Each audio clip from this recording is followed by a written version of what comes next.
Hey guys, this is Robbie with Watch Rob. I'm bringing to you today the Karl Leimon Classic Field Watch. This is going to be a really quick unboxing video, and then I plan to do more videos that are sort of like a lifestyle series of all the different ways that you can wear this watch.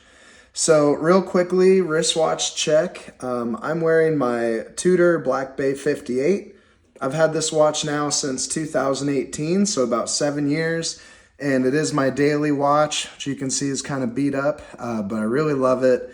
It's a strap monster, and it's also another kind of watch that is a great lifestyle watch where you can wear it in an office setting, going diving, swimming, go to the beach, just about anything you want.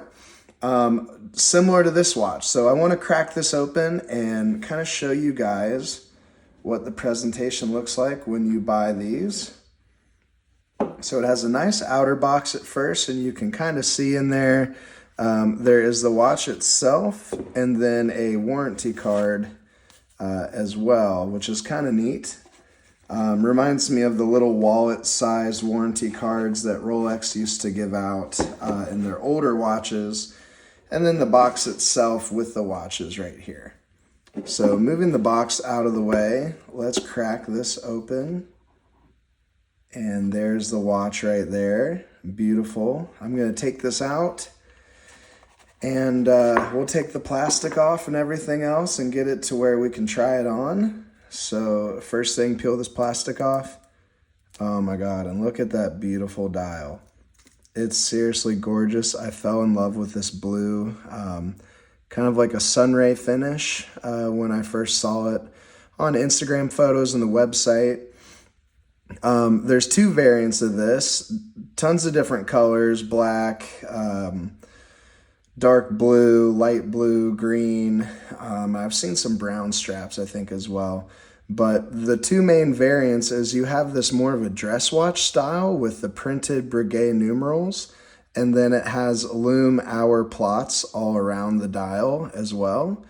And the other version is a 369 with applied indices that are lumed that gives you more of like an Explorer Rolex vibe.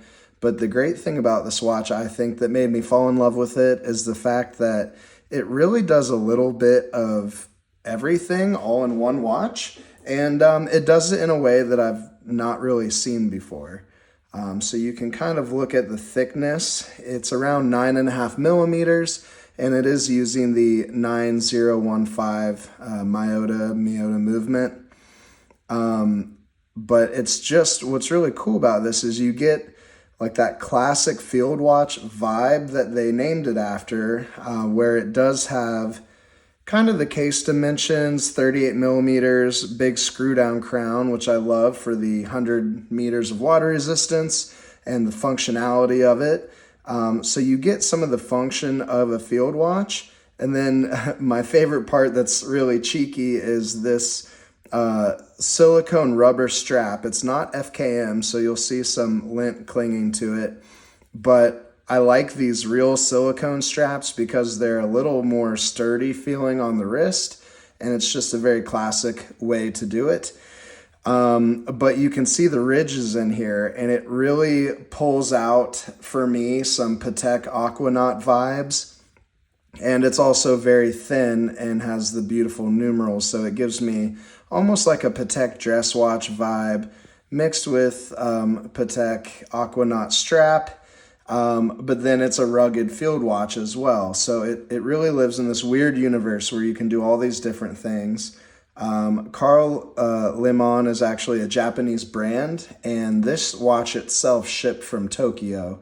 And they do sell these in actual window shops on the high street in Tokyo. So they are crafting a very beautiful brand and made in Japan. But yeah, I think just with this watch, it's really cool to get I guess I would say that dressy flair and things that call out reminiscent of a Patek and things like that, except this is around like a $500 Japanese watch. So just really cool. This is great proof and good example of why micro brands are so awesome and the type of value that it offers there. So Real quickly, let's get this off of the pad here and get it on the wrist. Now, I might have to go off camera real fast. There we go. Okay, and then you can see here the watch in its glory off of the pad with the little hang tag here branded. And then I will go ahead and take off the tutor and we'll pop this on real quick. Now, just for reference, I have pretty skinny wrists. I'm about 6 3/4. So this will fit good on me. I think it'll go to about the 2nd or 3rd hole on the strap, but it should fit larger wrists as well as you come out. Now real quick, since it's been shipping and sitting in the box, let's give it a wind real fast on the screw down crown.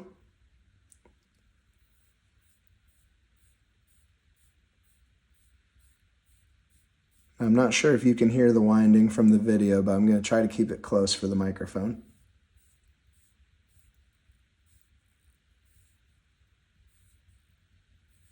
The movement here, the winding feels good. It's very positive. It's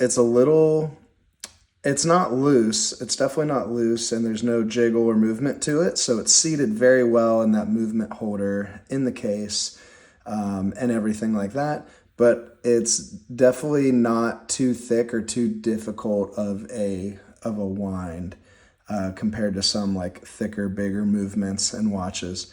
So yeah, I'd say it's about perfect. Let's screw it down, and you can also see the logo here on the crown. So push in, screw down. And you're not getting too much of that grinding, winding feeling when you screw this down that you get on some of the cheaper Japanese movements like the Seiko NH35. And a lot of times, I guess that can depend on the length of the crown stem and how well it was trimmed to fit the actual watch case itself. But getting this on wrist now with my poor skinny wrist, we've got about 1/3 from the last hole here on the case. Get some of the lint out of the way. And there's that beautiful buckle too. It's actually highly finished and has a lot of different edges and varying polish and brushing to it. And then we have adjustable keepers here. And the main keeper closest to the clasp, hard to see, but it actually has rubber teeth that are holding it in place, which is really cool. So here we go. This is the watch on the strap with those cool ribs and ridging at the edge. I really like this a lot. God, I think that blue dial really pops. So yeah, just really love this watch. I feel like this is a daily wear type of piece, especially if you're ever going into the office or for a business meeting. In my personal collection, I have the Tudor Black Bay as an everyday piece. I wear it on NATO straps a lot.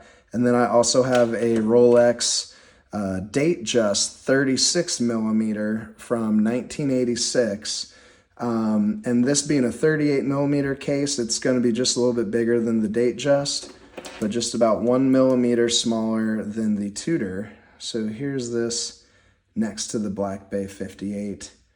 The Tudor's 39 millimeters roughly, maybe a little change. And then this is 38 millimeters. But you can see definitely visually it has a great size to it, being that there's no rotating bezel.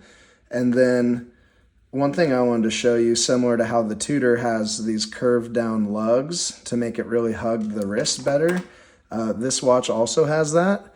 So they're curving down, but at almost an angular cut as it works its way around. And not sure how well you can see that on video, but it really is curving down and hugging the wrist really, really well.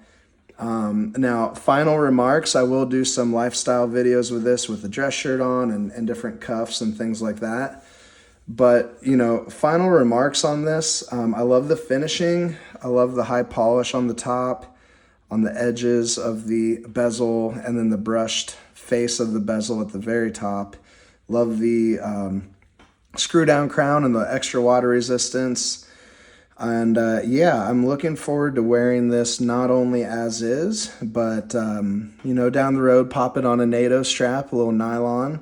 But where I think this watch will really come into its own with this beautiful Breguet numeral dial is to actually throw this on a black leather crocodile dress strap and wear it into the office and keep everything slim, low profile, and just a really nice dark leather strap. I think this will really let it lean into that dress watch appeal. And then whenever you want to go rough and tumble out into the woods or do something a little more athletic, you can wear it on this day-to-day rubber, which is a little more sporty as well. So that's it for the video today. Glad to be back making new videos on YouTube, and stay tuned for more to come.